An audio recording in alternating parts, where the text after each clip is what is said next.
Dicen que hubo una reducción de ingresos propios y una considerable baja en la recaudación de los impuestos federales administrados por el Estado.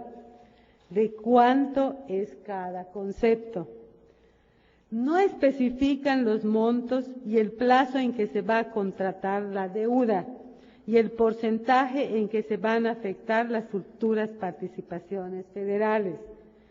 Dicen que hasta de 1.870 millones de pesos y hasta 25 años, y hasta el 30% de las participaciones federales, pero no especifican más. Por su parte, el secretario de Gobierno, anoche en el canal local de TV Azteca, declaró que de esos 1.870 millones, 600 millones sería para pago de deuda pública e intereses. Luego entonces fue más específico con su entrevistador que con el Congreso, porque a él sí le definió que la deuda es para refinanciamiento. La misma titular del Ejecutivo, en dicha entrevista grabada del programa citado, enfatiza que empezó a recibir los recortes del gobierno federal a partir de agosto y llevaba acumulado 1.400 millones de pesos. O sea, en un mes el Estado dejó de percibir esta cantidad y que el préstamo que se pretende hacer será un endeudamiento por 15, 20 o 25 años.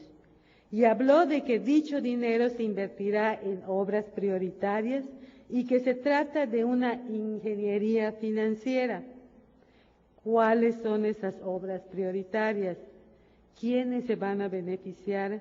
¿Cuántos empleos permanentes se van a crear? ¿En qué consiste su ingeniería financiera? Pero el colmo de la desfachatez, cinismo o ignorancia es la afirmación del secretario general de Gobierno, señor Víctor Sánchez, secretario, como dije, de general de Gobierno, cuando responde a una pregunta expresa del entrevistador. No existe posibilidad de arriesgar el futuro presupuesto estatal, pues se pondrán en garantía las participaciones federales. ¿De dónde cree este señor que sale una tercera parte de lo que aproximadamente de lo que se gasta en el Estado? Pues nada menos que de las participaciones federales. ¿Cuál es el futuro inmediato del gasto público en el Estado con este endeudamiento? Esto es lo que debería responder. Estas son algunas de las preguntas, dudas y cuestionamientos que los diputados requerimos de información para decidir si avalamos este decreto o no, en todo o en parte. Recordemos que uno de los principales compromisos de un diputado que representa los intereses del pueblo son ejercer sus facultades legislativas y políticas administrativas y, por lo tanto, su función principal es el control jurídico, político y económico del Poder Ejecutivo. De estas funciones, la más relevante es el tercero, porque tiene que ver con la revisión, discusión y aprobación de la Ley de Ingresos y el Presupuesto de Egresos dentro de la división de poderes. Los controles del Poder Legislativo al Ejecutivo es fundamental para la consolidación democrática y, por ende, con el fin de lograr la mejoría de la vida de los ciudadanos.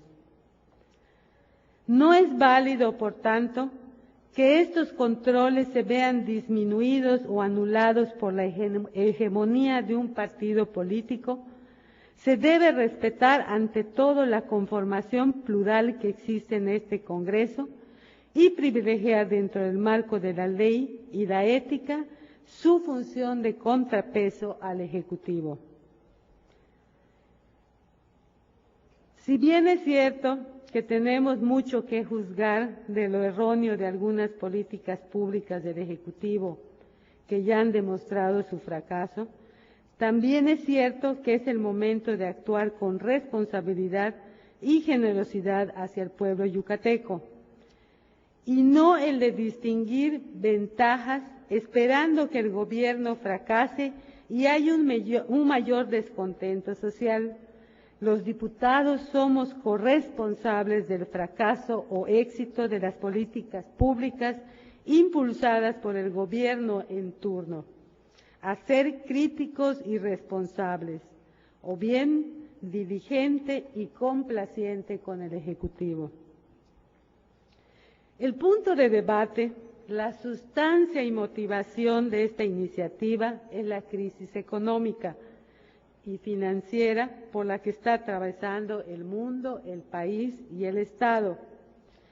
La solución que propone esta iniciativa es el endeudamiento, y nosotros decimos, antes del endeudamiento, deben reducirse considerablemente los gastos de comunicación social, los gastos superfluos y los gastos por servicios generales.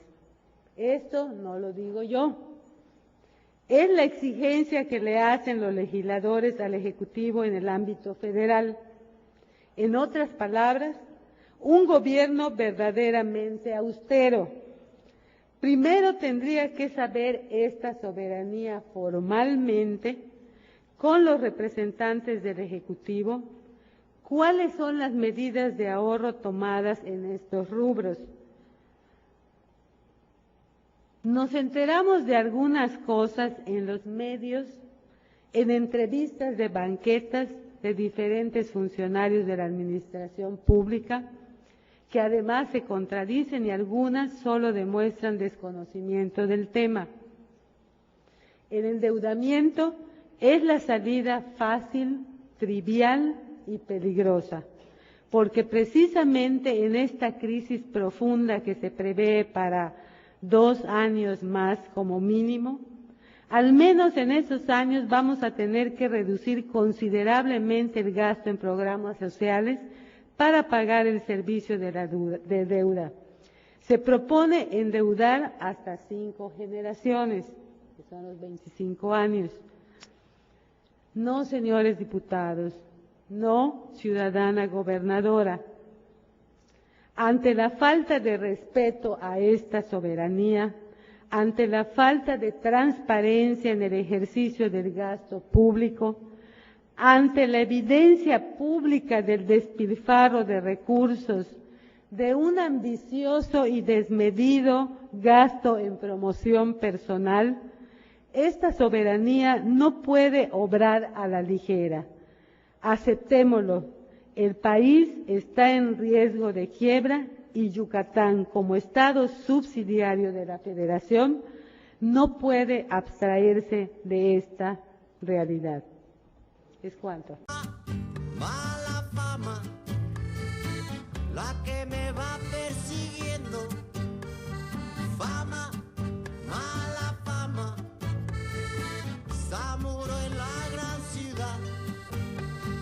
Fama, mala fama, la que me va maldiciendo. Fama, mala fama, dime tú por qué será. Los que estén en contra, sírvanse de manifestarlo en forma económica.